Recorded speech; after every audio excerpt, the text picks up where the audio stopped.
नमस्कार। राज्यसभा टीवी में आपका स्वागत है। मैं हूं अखिलेश सुमन और आप देख रहे हैं हमारा खास कार्यक्रम स्पेशल रिपोर्ट। स्पेशल रिपोर्ट के इस अंक में हम आपको दिखा रहे हैं भारत और पाकिस्तान के बीच सिंधु जल समझौते के भविष्य की कहानी और इससे दोनों देशों के संबंधों पर पड़ते प्रभाव की दास्तान।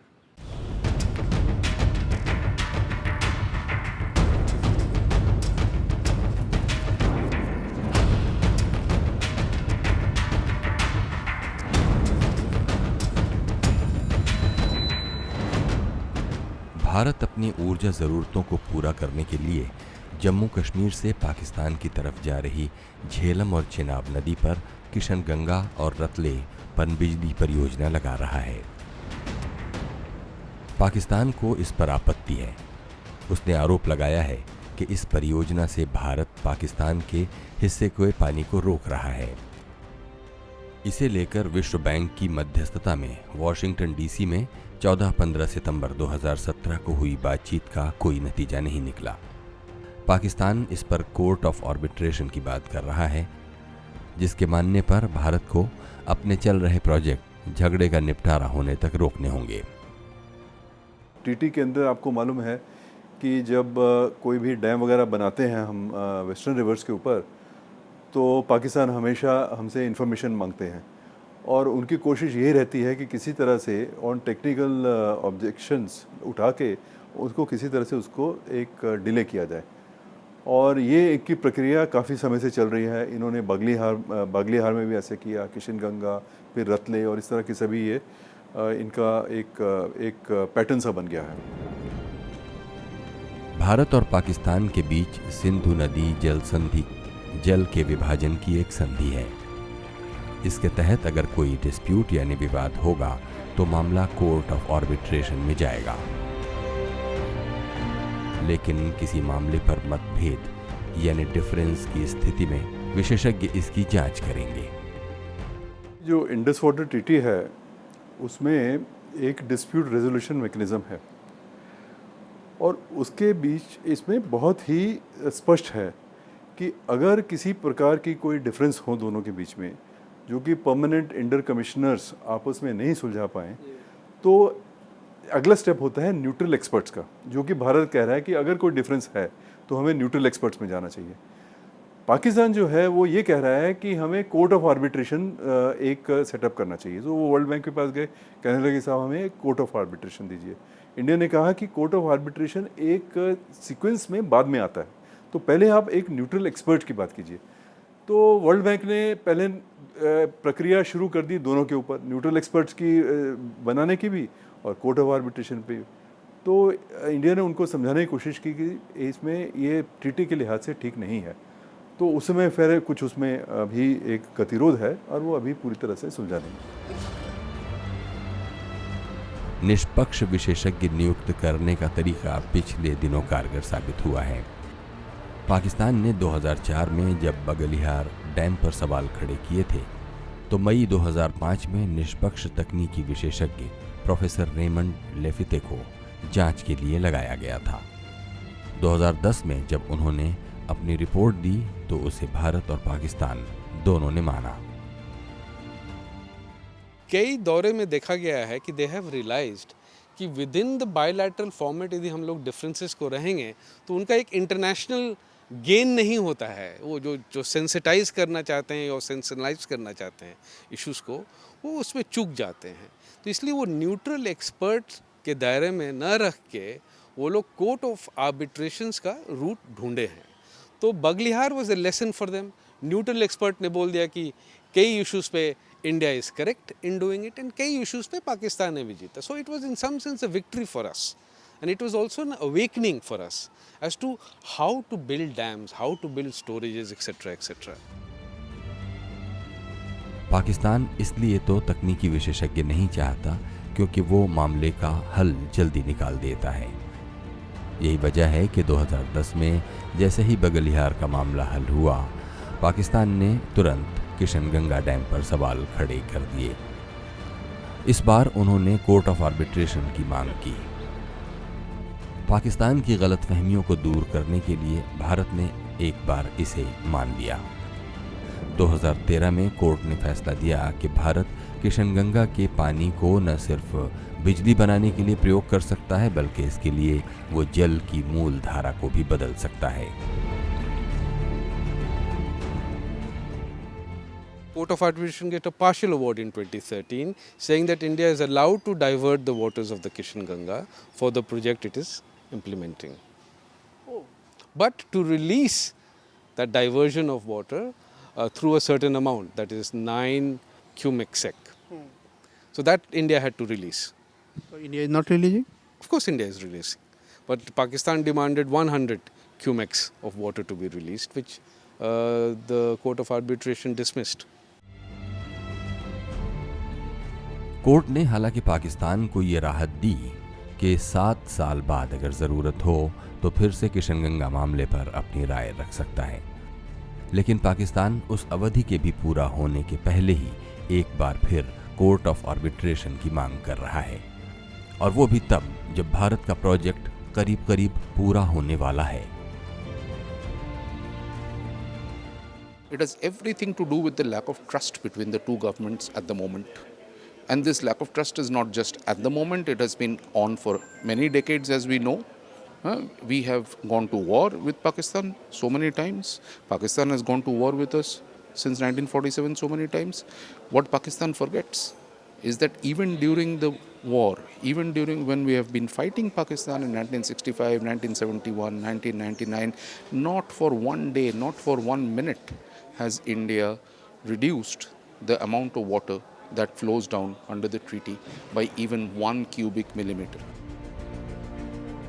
इस बीच दिल्ली स्थित रक्षा मंत्रालय से संबंधित IDSA institute for defence studies and analysis ने 2010 में अंतर्राष्ट्रीय नदियों के बारे में नीति बनाने के लिए एक टास्क फोर्स का गठन किया। उसने जो रिपोर्ट दी उसमें कहा गया कि पानी रोकने की बात तो दूर है, भारत सिंधु नदी समझौते के प्रावधानों का भी पूरा उपयोग नहीं कर रहा है। भारत के हिस्से का पानी दरअसल बर्बाद हो रहा है। भारत के राजनीतिक वर्ग ने हमेशा पाकिस्तान के साथ अच्छे संबंधों की वकालत की है। भारत की संसद में भी पाकिस्तान के बारे में कई बार सहानुभूति के स्वर गूंजे हैं, लेकिन अफसोस इस बात का है कि पाकिस्तान ने कभी भी भारत की इस भावना का ख्याल नहीं रखा और बार बार सिंधु जल समझौते को अनावश्यक रूप से बदनाम करने की कोशिश की है। इसका नतीजा यह निकल रहा है कि अब भारत में पाकिस्तान के जो सहानुभूति के स्वर थे वे स्वर मंद पड़ते जा रहे हैं। इसके बावजूद भारत ने सिंधु नदी के मामले में पाकिस्तान के प्रति उदार रवैया बनाए रखा। प्रधानमंत्री नरेंद्र मोदी खुद पाकिस्तान के तत्कालीन प्रधानमंत्री नवाज शरीफ को जन्मदिन की मुबारकबाद देने के लिए लाहौर उनके घर भी गए। ये कोशिशें चल रही थीं कि 18 सितंबर 2016 को उरी में पाकिस्तान के आतंकवादियों ने सेना के कैंप पर हमला कर 19 भारतीय सैनिकों की हत्या कर दी। इसे लेकर भारत में गुस्से की लहर फैल गई।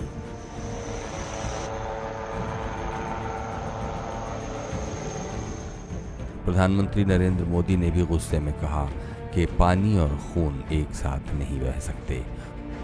पूरा देश स्तब्ध था और उरी की घटना के बाद सिंधु जल समझौते की समीक्षा तक पहुंच गई। सरकार ने एक उच्च स्तरीय आधिकारिक टास्क फोर्स का गठन किया। जब भी एक इंडिया और पाकिस्तान रिलेशंस के बीच में कोई गतिरोध आता है तो बार बार ये बात उठती है कि भारत इसका जवाब कैसे दे। हमारे मीडिया में भी ये बात उठती है, हमारे लोग भी ऐसी बात करते हैं और ये पिछले कई सालों से ये बात है कि हम लोग पानी, ये जो इंडस वाटर ट्रीटी है ये एक पाकिस्तान के फेवर में जाती है। उसका हमारे पास है 1/4 पानी उस पे पर हमारा हक है और उनको 1/3 पानी मिला है। तो एक बहुत ही उदार ट्रीटी है जो कि उनको 1/3 पानी इंडस वाटर बेसिन का उनको मिलता है। तो हमारे यहाँ बात चलती सत्य है कि क्या हम कोई ऐसा नहीं, वहाँ हम उनको क्यों पानी दें जब वो हमारे ऊपर ये खून की लड़ाई जो है, खून की होली हर रोज़ होती है। Noise being created as to what we should do with the treaty in order to punish Pakistan. And one of the options often discussed is whether we should abrogate the treaty or not. Which level it was this? I think it was at the highest level. The Prime Minister met the NSA, the Foreign Secretary, the Water Resource Secretary. It was well discussed as to what we should do with the treaty, and the conclusion has been that we should maximize the treaty or optimize the provisions of the treaty. अपने हिस्से के पानी का उपयोग करने के बारे में भारत की बात का भी पाकिस्तान ने विरोध किया। पाकिस्तान ने तो यहाँ तक कह दिया कि भारत के पानी रोकने के किसी कदम को वह युद्ध की घोषणा मानेगा। विश्व बैंक इस बात से काफ़ी चिंतित हुआ और भारत और पाकिस्तान के संबंधित अधिकारियों के बीच बैठक कराने की कोशिश की। 2 बैठकें हुईं, लेकिन इसके बावजूद पाकिस्तान कोई तर्क मानने के लिए तैयार नहीं है। पाकिस्तान को याद दिलाने के लिए 1 अगस्त 2017 को विश्व बैंक एक बार फिर जारी अपने फैक्ट शीट में कहा कि भारत को सिंधु नदी पर डैम बनाने का अधिकार है। विश्व बैंक इस मामले में सक्रिय इसलिए रहता है कि उसी की मध्यस्थता में भारत से पाकिस्तान जा रही 6 नदियों के जल बंटवारे का समझौता हुआ था। 1960 में तत्कालीन प्रधानमंत्री जवाहरलाल नेहरू और पाकिस्तान के राष्ट्रपति अयूब खान के बीच सिंधु नदी समझौते में पूरब की 3 नदियों ब्यास, रावी और सतलज पर भारत को पूरा अधिकार मिला, जबकि पश्चिम की 3 नदियों सिंधु, चिनाब और झेलम पर पाकिस्तान को अधिकार दिया गया। हालांकि पश्चिम की 3 नदियों पर भी भारत को पनबिजली संयंत्र बनाने, जल यातायात और सिंचाई के लिए उपयोग करने का अधिकार दिया गया। पाकिस्तान के लिए ट्रीटी एक बहुत ही उदार ट्रीटी है और पाकिस्तान में चाहे जितना भी मीडिया और ये लोग जिहादी लोग कुछ बोलते रहें, लेकिन पाकिस्तान की सरकार ने आज तक ना इसको रिवीजन की बात की और ना उन्होंने कभी इसको छोड़ने की बात की। भारत और पाकिस्तान के बीच सिंधु नदी समझौते में 9 साल लगे।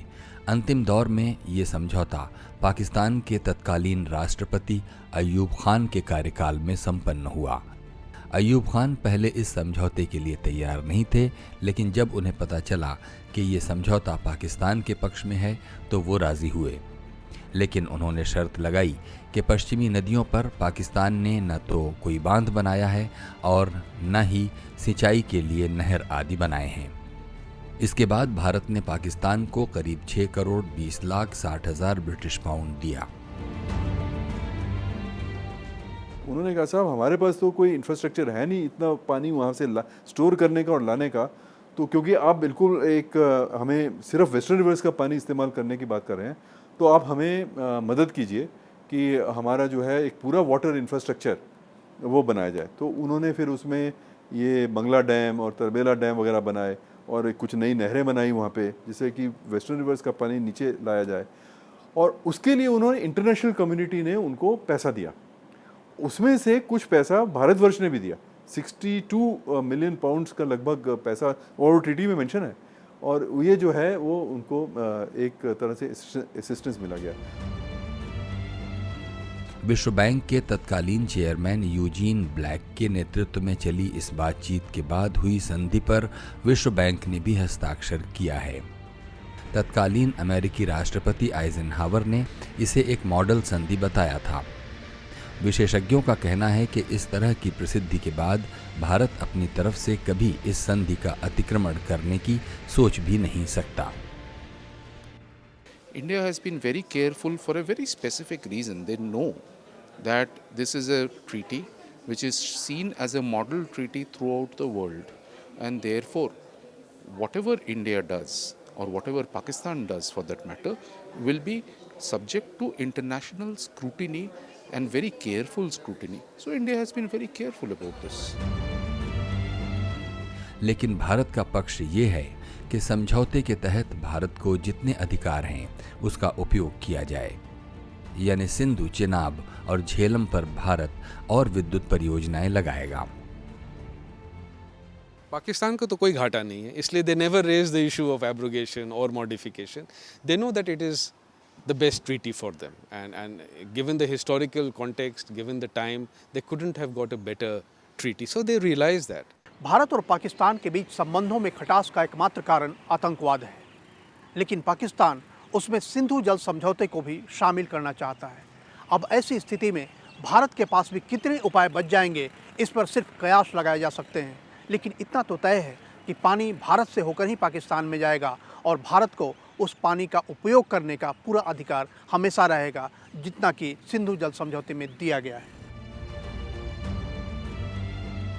पूरब की नदियों पर तो वैसे भी भारत का पूरा अधिकार है, लेकिन आश्चर्य कि भारत ने उसका भी पूरा उपयोग नहीं किया और उसका भी पानी बेकार बहा जा रहा है। भारत अब उन नदियों के पानी का उपयोग करने की कोशिश करेगा, क्योंकि ये कश्मीर और भारत के अन्य हिस्सों के लोगों के हित में है।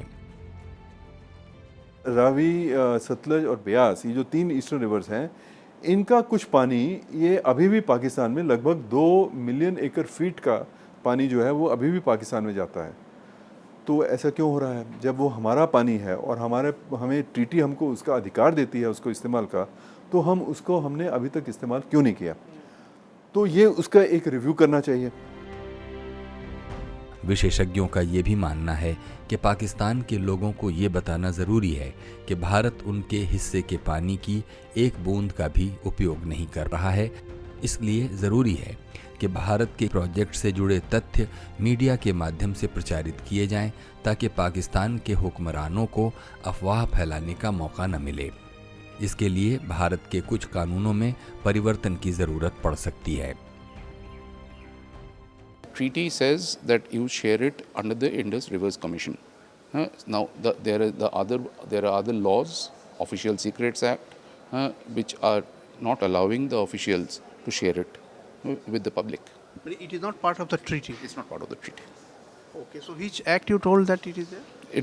There is a 1950s Act to say about the transboundary rivers information cannot be shared with the public because it is part of national security.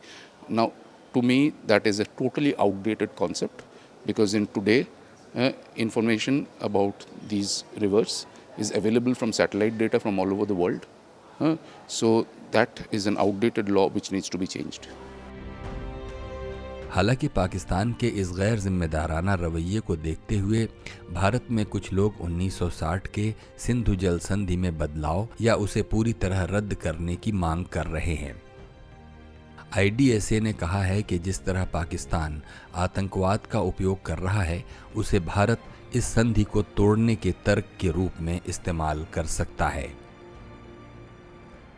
लेकिन इससे प्रभावित होंगे हित पाकिस्तान की जनता के। इसलिए पाकिस्तान को चाहिए कि वह भारत के साथ मिलकर जल प्रबंधन की एक ऐसी रणनीति बनाए ताकि कम से कम पाकिस्तान की जनता के हित प्रभावित न हो और जम्मू कश्मीर के लोगों को भी पानी और बिजली मिलती रहे। लेकिन चूंकि इस संधि में रद्द करने का कोई प्रावधान नहीं है, इसलिए वो इस संधि को इस तरह बदलने का सुझाव दे रहे हैं ताकि उससे भारत और पाकिस्तान दोनों देशों की जनता को फायदा पहुंचे और वो इतना स्पष्ट हो कि उसमें विवाद की गुंजाइश ही ना हो। I think the way forward now is to really look at the issue of a modification of the treaty. And I think India can play a role here. And this is in the sort of short-term period. Given the fact that India agrees with the functioning of the treaty, I think it is important for India to continue with the treaty, build up its project, which is defined under the provisions of the treaty.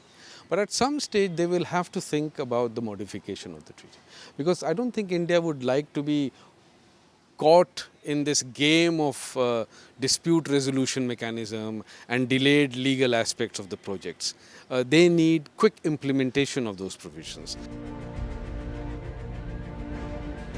Pakistan को चाहिए था कि वह भारत के साथ मिलकर संयुक्त जल प्रबंधन की कोशिशों को अमली जामा पहनाए, लेकिन इसके बजाय पाकिस्तान ने इसके पहले वुलर बराज, सलाल डैम और तुलबुल नेविगेशन प्रोजेक्ट पर भी सवाल खड़े किए। कश्मीर का तुलबुल नेविगेशन प्रोजेक्ट तो अभी तक रुका पड़ा है। In fact, one of the strong response to post-Uri has been to go ahead with the Tulbul navigation project. We are going now. We're considering strongly to go ahead with the Tulbul navigation because the composite dialogue is not working, and I think we should focus on the Tulbul navigation because navigation is such an important part of the river Jhelum. Sindhu नदी मामले में भारत और पाकिस्तान को मिलकर चीन से बात करने की जरूरत भी है। जलवायु परिवर्तन के कारण आने वाले दिनों में चीन से आने वाले जल में भी कमी हो सकती है। अगर भारत में चीन की तरफ से ही पानी कम आएगा तो वह पाकिस्तान को कैसे दे सकता है? The Chinese scientists are perfectly willing to share the information that they have. They have been saying this in public forums. They have been saying this in public forums to international, they have been talking to media internationally that there is serious climate change issues in Tibet, including in the Indus Basin. So yes, we need to talk to them much more. Islamabad policy research institute ने पाकिस्तान को सावधान किया है कि उसे संधि में किसी परिवर्तन को नहीं मानना चाहिए। इस्लामाबाद के इस थिंक टैंक के अनुसार पाकिस्तान की रणनीति भारत पर सिंधु नदी के प्रावधानों का दुरुपयोग करने का आरोप लगाते रहने की होनी चाहिए।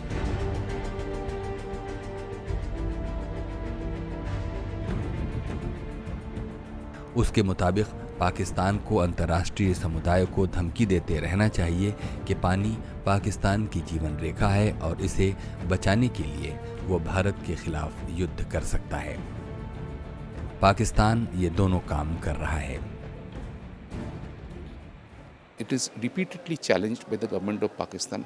I know of cases where, due to the pressure of political opinion or lobbying groups or whatever, the government of Pakistan has been forced to challenge a project in India, even when the Pakistani officials know very clearly that there is nothing wrong with the project. एक तरफ पाकिस्तान भारत के खिलाफ अफवाहें फैला रहा है, वहीं इस संधि को जारी रखने के भी सारे प्रयास करता है। इसीलिए पाकिस्तान ने 25 मार्च 2017 को इस्लामाबाद में भारत के स्थायी जल आयुक्त पीके सक्सेना और पाकिस्तान के उनके समकक्ष मिर्ज़ा आसिफ सईद के नेतृत्व में जल आयोग के बैठक की मेज़बानी की। भारत पाकिस्तान सिंधु जल स्थायी आयोग की ये 113वीं बैठक थी। इस बैठक में भारत के पाकुलडुल, मियार और कलनाई जल विद्युत संयंत्र पर पाकिस्तान ने सवाल खड़े किए। Pakistan is worried about. I mean, there is no worry there for Pakistan. It is to dramatize and politicize the issue in which there are gains for Pakistan domestically. You know, there is, you must realize that there is an Islamabad establishment which wants to create always the tension and sort of differences between the relationship of India and Pakistan. And I think that water is a very important element to that difference. Bharat के रणनीतिकारों का कहना है कि जिस तरह की जिम्मेदारी भारत पाकिस्तान के साथ निभा रहा है वैसे ही अफगानिस्तान में भी करने की ज़रूरत है, यानी बहुत सारा पानी अफगानिस्तान से नाहक बहकर पाकिस्तान में बर्बाद हो जाता है। हमें थोड़ा बातचीत अफगानिस्तान से भी करनी चाहिए, ऑल्दो वो इससे ट्रीटी से कोई लेना देना नहीं है इसका, लेकिन आप देखिए कि कुनार रिवर और काबुल रिवर ये दोनों काफ़ी 4-5 MAF इनका पानी है, ये जाता है इंडस रिवर में। और 70s में ये स्टडीज़ भी हुई थी, 70s में अफ़गानिस्तान में, क्योंकि उनको भी ज़रूरत थी तो कि इन रिवर्स का एक हाइड्रो इलेक्ट्रिक पोटेंशियल और इरिगेशन पोटेंशियल क्या है। तो ये हमारा दोस्त है अफ़गानिस्तान, और वो लोग भी अपना चाहते हैं कि एक डेवलपमेंट हो। भारत को अफगानिस्तान में बिजली बनाने के लिए संयंत्र लगाने की कोशिश करनी चाहिए। भारत ने हाल ही में सलमा डैम का निर्माण किया है, जिससे अफगानिस्तान को न सिर्फ बिजली मिलेगी बल्कि सिंचाई का लक्ष्य भी पूरा होगा।